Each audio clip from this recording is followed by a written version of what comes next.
Can we adapt to life now and in the future by drawing on knowledge of the past? How can communities come together to crack societal challenges? And how are we going to feed an ever-increasing population? We'll be looking into all this and more in the 10th series of 10 Things to Know About.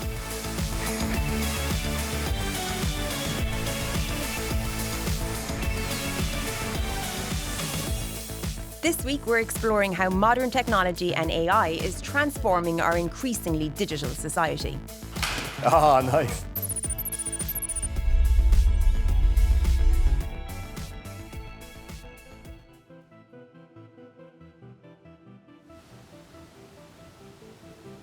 "100 years ago, this is what the future looked like. Ardnacrusha, Ireland's first hydroelectric power station. Work began here in 1925 and was completed 4 years later. At the time of its commission, this place generated enough electricity to power the entire country. Today, emerging technologies like artificial intelligence are shaping our future.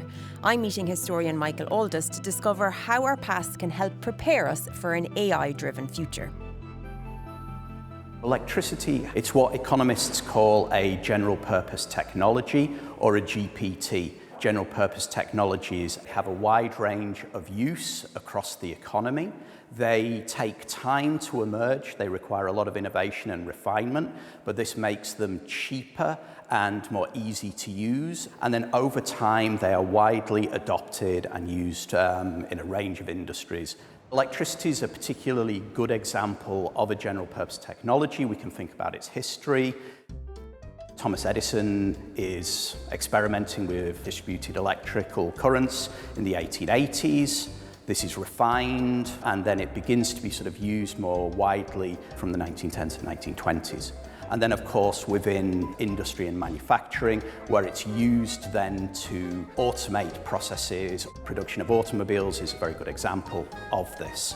How is AI potentially going to become a GPT? The proponents of AI believe that it does serve many of the purposes of a general purpose technology. It has been refined over many years now. We can think back to the 1950s when sort of this very early work. It's become much cheaper. It's being rolled out across all sorts of different industries. We can think about healthcare, we can think about diagnostics. The first time I heard of a GPT was with ChatGPT. In that case, we're talking about generative pre-trained transformers. So that's the GPT and a ChatGPT. The big hope, of course, is that these GPTs become general purpose technologies. So does the GPT become a GPT is a question on the mind of many economists at the moment. When Ardnacrusha was completed in 1929, its operators, the ESB, faced a problem. The demand for electricity was too low because people were scared of it.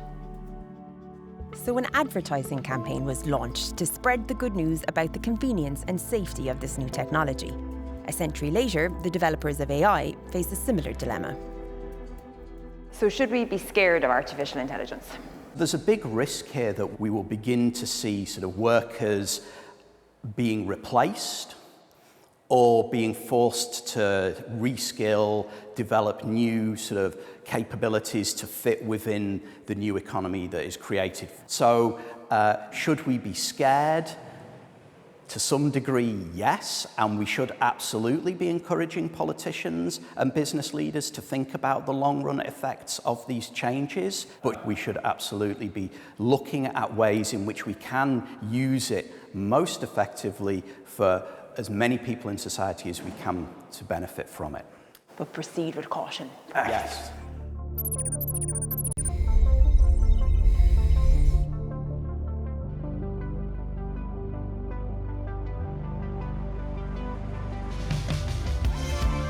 Digital advances are being embraced across society, but we need to take everybody along on this journey, and it can be a big challenge for some groups and communities. Hazel Murray is investigating ways to ease this transition. The digital divide is the idea that as technology keeps moving faster and faster and faster, people are getting left behind. So technology is completely different now to what it was 30 years ago or even 5 years ago. And the need to keep up to date with new scams, new ways of working is just getting more and more difficult. Are older adults more vulnerable when it comes to the digital divide? Yes, if people are in a working environment, they might have colleagues or they might be trained or upskilled in new technologies as they come about, whereas someone that is retired maybe doesn't have access to courses and upskilling. And the other reason is Ireland has quite a large migratory population, like with children moving to Australia and other countries, and therefore that kind of family support and family caregiving sometimes actually is no longer available. How do you navigate the online world? Is it a place that makes you nervous, or are you a whiz? Well, I wouldn't call myself a whiz, but I have learned to navigate it very carefully and slowly. So I would take no risks if at all possible. I look at everything with suspicion. I know a lot of people that don't have none whatsoever, especially people in rural areas. Yeah, but it can be quite isolating for people. You know, you can't book a bus in advance. You have to kind of, you know, so much stuff is going online that if you don't, you can be actually left they're behind. finding life is difficult, all right, because technology has passed them by. Passwords I can't remember half the time. And if I'm somewhere, I change my password. And when I come home and go on the computer, I'd say, why did I change my password number to this time?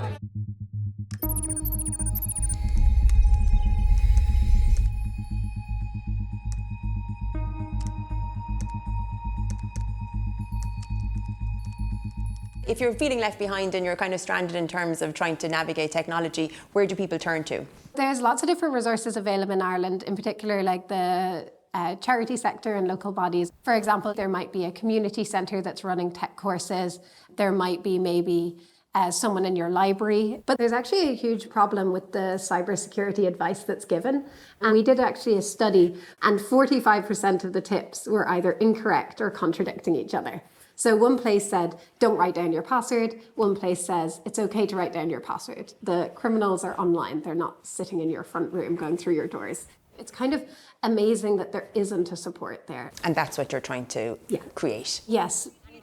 Our plan is to have a national support system for cyber safety for any citizen that wants it. Going from someone in the community that you can get face-to-face help with, to courses available or online, to a helpline you can pick up the phone for and get support over the phone, whether it's if you're a victim of a crime or you're just trying to navigate something online. Hi guys, thank you for coming this morning. I'm Kira. As part of her project, Hazel designed an e-learning course to help instructors teach older adults about cybersecurity. I was a bit nervous doing it first, but it's very well designed. You can move at a comfortable user pace, and it's very informative. But the language used is very user friendly, so you're not. You don't feel overwhelmed if it's jargon that you mightn't be familiar with. Did you learn anything yourself? Oh God, yeah. I'm like they're going. My husband was astounded with all my brilliance at the end of it. We're all learning, as it goes. So hopefully modules like this will be continually updated all the time. Playing cards, you couldn't get more low-tech. But this isn't Bridge or 21, it's a brand new game with cybersecurity at its heart.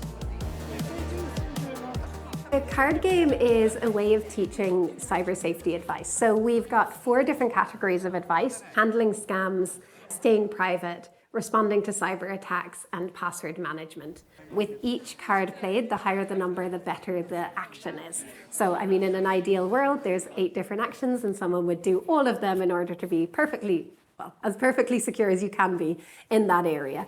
So this is a good one here. Ladies and gentlemen, I'm sorry for interrupting your very important game. How is it going? Oh my God, look. Is that a good thing or a bad thing? It's a bad thing. You know what it does for me personally? It's make me stop and think. Exactly. Oh yeah, think, always think. Not run into something. Finished just when I was getting into it, when I was just getting good at it. And I thought I was winning. I thought I had all the cards I was winning. Turns out I was losing. No, I found it very informative. When you see a thing written down, it's actually better than it's flashing in front of you on a screen. Yeah. As you're playing the game, you're discussing issues as well. What you read, the little messages that are on the cards.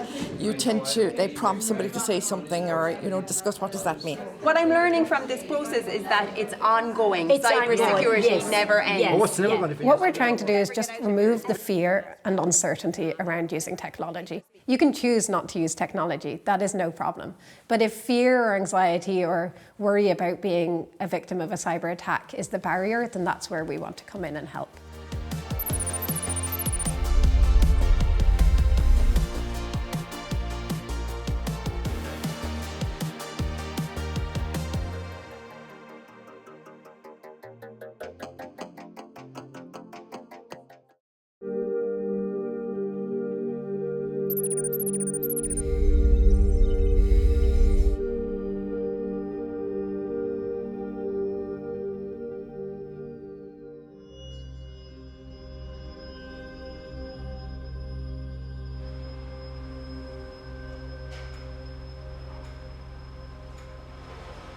the android in Ex Machina, the replicants in Blade Runner.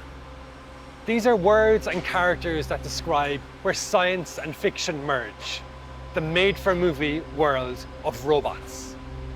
But have you ever paused to think, where does the word robot actually come from? Turns out it's not from science nor the screen, but from the stage. January 1921, in the National Theatre in Prague, is when the word robot first entered the spotlight. The writer Karl Čapek was appalled by the carnage wrought by mechanical weapons in World War I and set about trying to capture that theatrically. His science fiction play, Rossum's Universal Robots, was set in a world where humans had created the first robots. He depicted a scene of machines initially serving humans, with the word robot coming from the Czech word robota, meaning forced labor, as was commonly done by serfs. And like the many dramatic depictions since, the humans in the play are right to be paranoid about their androids. The robots revolt and overthrow the humans, setting the tone for later characterizations of robots straining against their lot and ready to take control, a la the cyborg in The Terminator. It's now exactly 40 years since Schwarzenegger was immortalized with the line, "I'll be back." And since the curtain was first raised on robots over a century ago, it's like they've never left center stage. See you next time.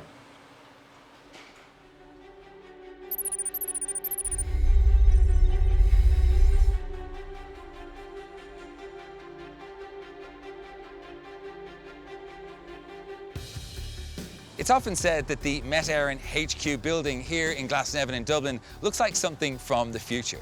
And that's fitting, right? Because weather forecasting is a lot about looking into the future. But it's extreme weather events like these that we really need to know about in advance. Improvements in technology have made weather forecasting itself far more futuristic, and Met Éireann has just had a seriously high-tech upgrade. But before showing it to me, Alan Halley wants to give me a sense of how this field has evolved over the last 60 years. Here we are in the Met Éireann archives, Jonathan, so before we look at the future, we'll take a look at the past. These are our old analysis charts. So this is how our forecasters actually forecast the weather up on 40 years ago almost. Is this pencil? This is pencil, yeah. This is just an observation, for example, from a ship that would have been crossing the Atlantic. So you can see it's reporting wind speed, reporting the cloud cover that was around this ship at that time. And so there are many types of observations across the chart. So it would have been the forecaster's job then to look at this big picture, like kind of stand back from it. And what they were trying to do is to pick out the areas of low pressure. So we see one here. So this is actually Hurricane Charlie. In 1986, weather observations tracking ex-Hurricane Charlie showed tight isobars that indicate the high wind speeds and heavy rainfall that wreaked havoc across the country. So when did computer forecasting come into play then? So there would have been some very basic computer forecasts back in this day that come from a place called the European Centre for Medium Range Weather Forecasts, and that's based just outside London in Reading. So they would have printed out those forecasts, put them in an envelope and posted them to Dublin. But it could take up to 2 days for those forecasts to arrive. So if you get a 3-day forecast, by the time you get it, there wasn't a whole lot of use out of it. 30 years later, technology had advanced significantly, and storms like ex-Hurricane Ophelia, which approached Ireland in 2017, could be observed almost in real time using infrared satellite technology.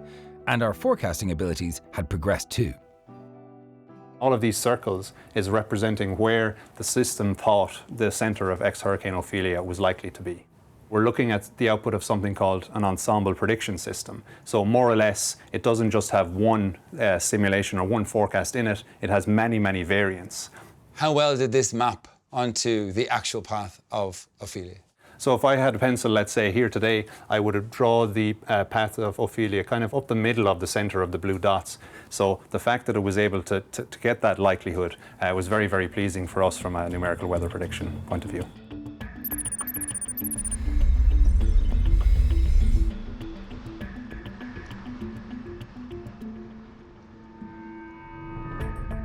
With our changing climate, weather events are expected to become more extreme and hard to predict. But our forecasting has just taken a substantial step forward. Thanks to a computer that can generate much more accurate models of how extreme weather events may play out in the future. Not just a computer, but a supercomputer. And would you believe we can't show you the supercomputer because it would be too much of a security risk. But I can tell you it looks something like this, and it's located in Iceland. For Owen Whelan, this machine is a real game changer. This supercomputer is the result of pooling of resources of 4 countries in Europe: Ireland, Denmark, the Netherlands and Iceland. It's based in the Icelandic Met Office in their basement, in their data centre, and it's fully powered by renewable energy. This supercomputer has lots of processors on it, and all of those processors working together can carry out 4,000 trillion calculations each second. And it's doing that all day long, 24/7, 365. Is the supercomputer live now?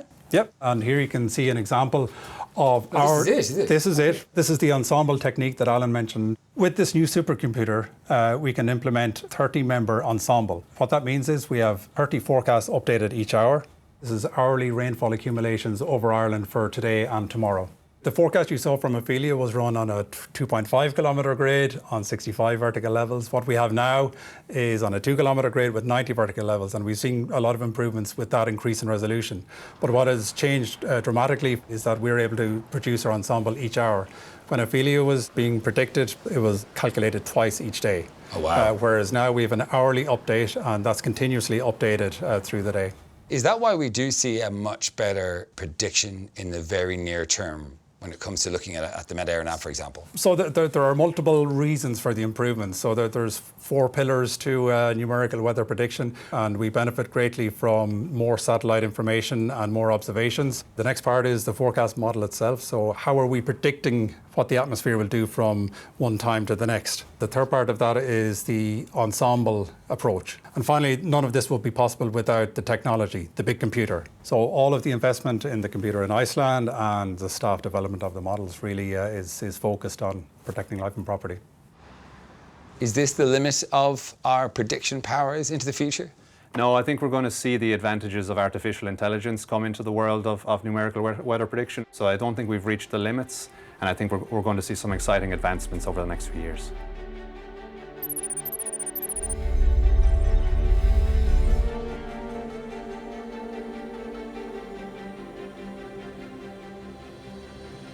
Advances in technology can be transformative, and rarely more so when they directly benefit people's lives. In DCU, Ronan Langan is leading an exciting project that could be truly life-changing. He's established a program using advanced robotic technologies that assist and encourage people with reduced mobility to walk. We have the most advanced robotic technology available. We don't see a lot of this in healthcare facilities or in general practice in medicine. This is happening at the cutting edge in a university. Robotic exoskeletons have been around for maybe a decade or so, but there's been no options for kids. That's really what makes this stand out. Kyle is a full-time wheelchair user, so he doesn't do any walking at home. So the first time he came in, he was very nervous. Are we ready to go walking? Yes. Yeah? Let's go walking. So being up on his feet, he was a bit apprehensive at first, and then once he got up and going, he was like, oh my God, this is amazing. Oh yeah, do not? Robotic exoskeletons provide mechanical support for paralyzed users to take steps. Specialized sensors interpret the user's intention, processing these signals in real time to enable walking. By testing the suit in various rehabilitation scenarios, Ronan and the DCU team are gaining valuable knowledge and experience in how to best use it for optimum impact. It's just game-changing, life-changing. Just to see him happy, up where his peers are, standing tall. So we've now set the device so that Kyle has to work a little bit harder to make it move. The robot will actually stop. It won't finish the step unless he does a little bit more work. For kids like Kyle, one of the biggest risks that's completely different to the adult population is spinal curvature or scoliosis. And then another major issue is hip dysplasia or hip dislocations. So we're really hopeful, and we won't know until we actually design and run our research, is that we hope to have an impact on those conditions.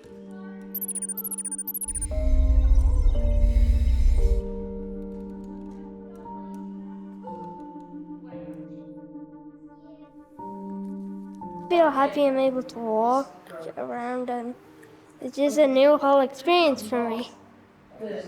We all love new experiences. They may be scary at first, but then you get used to them. As part of her rehabilitation from a recent corrective hip surgery due to her paralysis, Lucy is arriving with her mum Diane for their weekly session. You've gotten so fast. You're so good. I'm here with the robot. It's so fun. We started to introduce play into the program, and it's really important because these kids don't get to walk or move around without their hands on a frame or their wheelchair. So this emphasis on play actually has a massive therapeutic benefit as well. So once we start to involve the arms in sort of some of the activities that we do, we see loads of impact on the muscles of the tummy, the shoulders, the back, and strengthening those as well. And that's why we think it'll have an impact. You always try not to hope too much. Something is going to the brain that is giving her more confidence to move forward. So your hope is that it will entice her to take the first step. The first independent step would be amazing. Anything after that would be an absolute bonus. Yeah. We've already seen around 15 kids at this stage, and we've a queue of people waiting to get in now, and that's the thing, is to just try and support as many people as we can, and then design some really interesting research that's going to be really impactful, you know. The adults that come into our program tell us how amazing it is to experience walking, but the kids tell us with their faces, with their behaviours, the smiles and the interactions, and the children just open up when they get a chance to walk. It is spectacular.